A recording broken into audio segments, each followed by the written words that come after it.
আমি এই মুহূর্তে আছি গুলশান 2 এভিনিউতে। এখানে বিভিন্ন জেলার থেকে আগত ছাত্রছাত্রীরা ক্যাম্বিয়ান কলেজের মালিককে টাকা দিয়েছে, এই জন্য আসছে।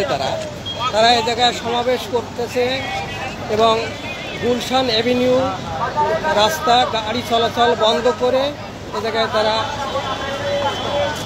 আন্দোলন করতেছে।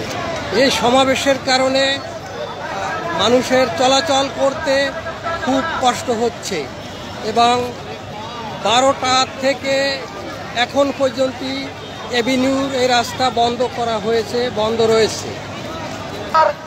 আমাদেরকে আমাদের টাকা পরিশোধ কবে হবে? আমাদের রাস্তার অবরোধ কিন্তু দুর্বল হয়ে যাচ্ছে। আমাদেরকে মূলত ছাত্রছাত্রীরা এই অফিস দেখে টাকা দিয়েছে বাশার সাহেবকে, ক্যাম্বিয়ান কলেজের মালিককে। উনি স্টুডেন্ট ভিসায় অস্ট্রেলিয়া, কানাডা, ইউকে নেওয়ার জন্য টাকা নিয়েছে। সে টাকাগুলো এখন না দিয়ে উনি গায়েব হয়ে গিয়েছে। এই জন্য গুলশান এভিনিউতে ধর্মঘট পালিত হচ্ছে।